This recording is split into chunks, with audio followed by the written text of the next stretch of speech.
Hotel থেকে বেরোনোর টাইমে সেই টোটোওয়ালা যখন এসছে আর ওইখানে যে সামনে যারা টোটোওয়ালারা দাঁড়িয়ে ছিল তাদের সাথে লেগে গেছে জোর ক্যাচাল। উপন্যাস বাইর হয়েছে দেখবেন। সকালের ব্রেকফাস্ট মোনালিসা লজে লুচি আর হচ্ছে আলুর দম।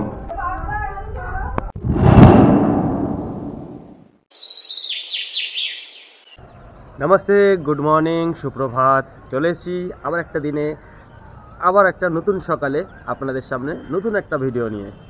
আজ 10ই মার্চ 2024। এখন ঘড়ির কাঁটায় বাজে সকাল 9:15। কোথায় আছি বিষ্ণুনগরীতে, যার নাম বাঁকুড়া বিষ্ণুপুর। গতকাল বিকেল 4টের সময় আমাদের ইসরা থেকে, মানে আমাদের হোম টাউন থেকে রওনা দিয়েছিলাম বাসে করে। তো এখানে এসে যখন আমরা পৌঁছেছিলাম তখন বাজে রাত 9:15-20 এরকম হবে। তবে এখন আমরা যে হোটেলে আছি সেটা হচ্ছে বিষ্ণুপুরের একটি হোটেল। এখান থেকে রাসমঞ্চ জাস্ট 5 মিনিটের। এই হোটেলটার নাম হচ্ছে হোটেল মোনালিসা। আমরা যেটুকুনি বুঝলাম সেই হিসাবে আমরা 4 রেটিং দেবো, কারণ খাবারটাও খুব একটা খারাপ পাইনি। এছাড়া রুমগুলো আর কি একটু ঘরোয়া টাইপের রুম, মানে আমরা যে সমস্ত বাড়িতে আর কি থাকি আর কি সেরকম ধরনের অনেকটা রুম। তো বেশ পরিষ্কার পরিচ্ছন্ন, বাথরুমগুলো পরিষ্কার। পাখিটা ডেকেই যাচ্ছে তখন থেকে, ডিস্টার্ব করে যাচ্ছে। তো যাই হোক, সকাল সকাল পাখির আওয়াজ শুনতে ভালোই লাগে। তো এই মুহূর্তে যে হোটেলে আছি, হোটেল মোনালিসার ছাদে। তো এখানে এখন আমরা খাওয়া দাওয়া করে এখান থেকে আমরা বেরাবো সোজা রাসমঞ্চ। এখান থেকে হেঁটেই যাব, ওখান থেকে টোটো যাব, কারণ আমরা যে গাড়িটা নিয়ে এসেছি সেই গাড়িটা ঘুরতে পারবে না, পুরো বিষ্ণুপুরে ঘুরতে পারবে না। সেই জন্য আমাদের আলাদা করে টোটো করতে হবে এখান থেকে। এবং টোটো ঠিকও করা হয়েছে, দেখা যাক, বলছে 400 টাকা করে টোটো ভাড়া। এবার রাসমঞ্চ থেকে গিয়ে যদি একটু বার্গেনিং করে যদি একটু কমে টোটো পেয়ে যাই তাহলে বেশ ভালোই হয়। 2 থেকে 3 ঘন্টার মতন সময় লাগবে পুরোটা কভার করতে। তো ওখান থেকে এসে তারপরে অন্য জায়গায় প্ল্যান হচ্ছে, দেখা যাক কোথায় যাওয়া যাক। বাঁকুড়ার বিষ্ণুপুরে ঘুরতে এলে আপনারা যে কোনো দিক থেকে শুরু করতে পারেন, মদনমোহন মন্দির অথবা রাসমঞ্চ, আপনার যেরকম ইচ্ছা। কিন্তু আপনার সুবিধা হবে রাসমঞ্চ থেকে শুরু করলে, কারণ রাসমঞ্চ থেকে 25 টাকা দিয়ে আপনার যদি টিকিট কেটেন, পরপর 3টে মন্দির একই টিকিটে দেখতে পারবেন। প্রথমটা হচ্ছে রাসমঞ্চ, দ্বিতীয়টা জোরবাংলা, তৃতীয়টা লালজির মন্দির। মোনালিসা লজের ছাদ থেকে বা এই ব্যালকনি থেকে সূর্যোদয়টা বেশ ভালোই লাগছে, দেখুন একবার।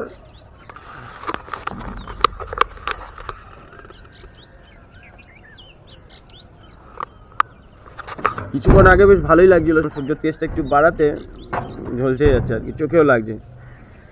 যাই হোক, এখন টিফিন করতে হবে আমাদের। টিফিন করে এখান থেকে এবার রাসমঞ্চের দিকে এগিয়ে যাব। এখন পর্যন্ত বাই। খাওয়া দাওয়া কমপ্লিট।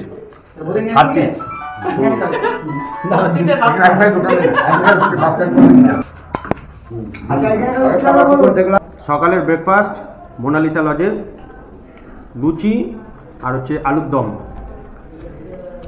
বেশ ভালোই লাগছে, কিন্তু লুচিতে তেলের পরিমাণটা একটু বেশি। এবার এখান থেকে বেরাবো রাসমঞ্চ। এরকম ড্রাই ঠিক আছে, একদম পুরো তেল হয়ে গেছে। যেমন ড্রাই লুচি খেলে দাম আছে, ড্রাই মানে শুকনো, তেল বেশি। হোটেল মোনালিসা থেকে এই রাসমঞ্চ পর্যন্ত আসতে আমাদের লেগেছে টোটো।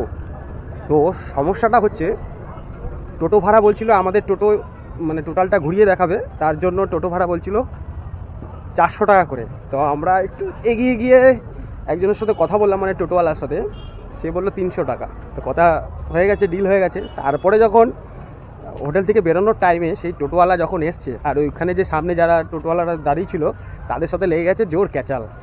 তো সমস্যাটা হচ্ছে 400 টাকা ওদের আর কি রেট, মানে বার্গেনিং করলে 300 টাকায় হয়ে যায়। তো সেই জন্য একটু ঝামেলা হচ্ছিলো। লাস্টে 300 টাকায় আমাদের ফাইনাল হলো, মানে বিষ্ণুপুর মন্দির চত্বরটা ঘুরে দেখাবে তার জন্য। ইউটিউবে একজন বিষ্ণুপুর গাইডের বক্তব্য শুনছিলাম, আমার খুব ভালো লেগেছিল। ওনাকেই আমাদের গেস্টদের জন্য বুক করেছিলাম, তাই আমাদের গেস্ট যাতে সম্পূর্ণ রাসমঞ্চের হিস্ট্রিটা জানতে পারে। ওনার নাম মধুসূদন মুখার্জি। চলুন এবার ওনার মুখ থেকেই বিষ্ণুপুর রাসমঞ্চের ইতিহাসটা শুনে নিই। রাজস্থান থেকে মল্ল মিন্স রেসলার, যারা কুস্তিবিদ তাদেরকে মল্ল বলা হয়। 1100 বছর ধরে এখানে রাজত্ব করে গেছিলেন। আজও ওনারা আছেন। 63 জেনারেশন। এখনো এদের যে বিয়েটি হয়, আর এরা এখনো পাগড়ি ইউজ করে না, তরবারির উল্টোতি করে এদের সিঁদুরদান দেখতে পাই। এরা এখানে আসার পর 3টে ধর্মের ধর্মাবলম্বী হয়েছিলেন, শুনে রাখুন। শাক্ত, শৈব, দেন বৈষ্ণব। শাক্ত মিনস শক্তির উপাসক, দুর্গা কালী মায়ের মন্দির বানিয়ে গিয়েছিলেন, যে মায়ের পুজো আজও হয় তোপ ফায়ারিং করে। রাজাদের সময় থেকে আজও অবধি হাজার হাজার লোকের সমাগম হয় তোপধ্বনিটা দেখার জন্য। প্রত্যেক বছর এই কামান ফায়ারিং করা হবেই হবে। কি মাসে? পুজোর সময় ম্যাডাম। আচ্ছা, কোন কামানটা? দলমাদন নয় স্যার, ওটা একটা ছোট্ট কামান। দলমাদন তো কামান ব্যবহার করলে তো একদম বিরাট ক্ষয়ক্ষতি হবে। যাই হোক, শাক্তের পরে ওনারা শৈব হয়েছিলেন, তখন গুটি কয়েক শিব মন্দির বানিয়ে গেছিলেন। ম্যাক্সিমাম মন্দিরগুলো বানাতে শুরু করলেন যখন এখানে এসেছিলেন এই ভদ্রলোক শ্রীনিবাস আচার্য। উনি কে ছিলেন জানেন? শ্রী চৈতন্যদেবের প্রধান শিষ্য ছিলেন। বর্ধমান জেলায় কাটোয়াতে জন্মগ্রহণ করেছিলেন। ক্লাস 12-এ পাই কাকে জানেন? রামকিঙ্কর বেই জামিনী রায় চ্যাপ্টার 5 নম্বরের প্রশ্ন আছে, পরেগুলো বলবো এক এক করে। তো এরা চেঞ্জ হয়ে গিয়েছিলেন। এরা একসময় খুন খারাপি, দস্যুবৃত্তি, লুণ্ঠন করতেন। একসময় এদিকে ডাকাত রাজা বলা হতো। এই ডাকাত রাজা নিয়ে একটা উপন্যাস বাইর হয়েছে, দেখবেন। 1932-এর পর এখানে কোনো ফেস্টিভ্যাল হলো না কেন বলতো? রাজত্ব রইল না, রাজতন্ত্র চলে গেল। পরবর্তী সময় কেন্দ্রীয় সরকার নিয়ে নিলেন, আদৌ কোনো ফেস্টিভ্যাল, কোনো অনুষ্ঠান কিচ্ছু করতে দেবেন না, কারণ এগুলোকে হেরিটেজ করে নিয়েছেন। আগে টিকিট ছিল না, আগে আমরা লুকোচুরি খেলতাম, লোকের আড্ডা মারতো, নষ্ট করতো, সব কিছু গভর্নমেন্ট বন্ধ করলেন 2000 সাল থেকে। সুন্দর গার্ডেন মেনটেন্স শুরু করলেন। লক্ষ্য করে নিন পরে এইদিকে প্রত্যেকে 3টে স্থাপত্য নিয়ে এটা বানানো হয়েছিল। উপরের অংশটা পিরামিড, মাঝেরটি বাংলা মন্দিরের চালা, নিচের যে আর্চগুলো দেখতে পাচ্ছেন না, দেখুন ইসলামিক ইনফ্লুয়েন্স। Unique architecture. এই ধরনের স্থাপত্য আমরা আদৌ খুব একটা খুঁজে পাই না।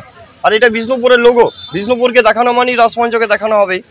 বর্তমান ইন্ডিয়ান ডাক টিকিটে এটা ছাড়া আরও 2টো মন্দির স্থান পেয়েছে, শ্যামরাই জোড়বাংলা। অনেক জায়গার পুজো প্যান্ডেলের থিম এই ধরনের স্থাপত্যকে দেখানো। এই তো এই বছরই আমরা পেয়েছিলাম মেদিনীপুরে পটাশপুরে। সোশ্যাল মিডিয়ায় এতই সক্রিয়, এখন বাড়িতে বসে সব কিছু জেনে নিতে পারবেন। দেখুন মেনলি টিকে আছে বা টিকে থাকবে একটাই কারণ, কোনো রড বা কোনো সিমেন্ট পাবেন না। তো কী দিয়ে বানানো? না পুরোটাই চুনসুরকি।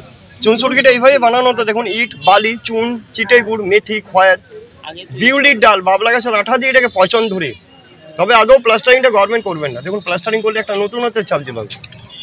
বাংলা টালি টাইপের ইট দেখেছেন? এই ধরনের আমরা পাই নালন্দাতে, এই ধরনের আমরা পাই মুর্শিদাবাদে। আর যেদিক থেকে ঢুকবেন না কেন একইভাবে বেরিয়ে যাবেন, দেখবেন চলুন অনেকটা লগ্নের ভুলভুলিয়ার মতো। চলুন এরপর আমরা উপরে এক এক করে। আমি বাপ্পা এবং আমার চ্যানেলের নাম প্রীতি ব্লগার। আমি বিভিন্ন জায়গায় ঘুরে বেড়াচ্ছি আমাদের পশ্চিমবাংলায় এবং পশ্চিমবাংলার বাইরেও, এবং সমস্ত জায়গার তথ্য ভিডিওর মাধ্যমে এই চ্যানেলে আপনাদের সাথে শেয়ার করছি। আপনাদের যদি আমার ভিডিও কোনো রকমভাবে ভালো লেগে থাকে, মনে হয় যে ছেলেটাকে সাপোর্ট করা উচিত, তাহলে অবশ্যই সাবস্ক্রাইব করে পাশে থাকা বেল আইকনটা অবশ্যই প্রেস করে দেবেন। তাতে নতুন যখনই আমি এই চ্যানেলের মাধ্যমে আপনাদের কোনো ভিডিও শেয়ার করব, সবার প্রথমে নোটিফিকেশান আপনার কাছেই পৌঁছাবে। এই পর্যন্ত আমি শেষ করছি।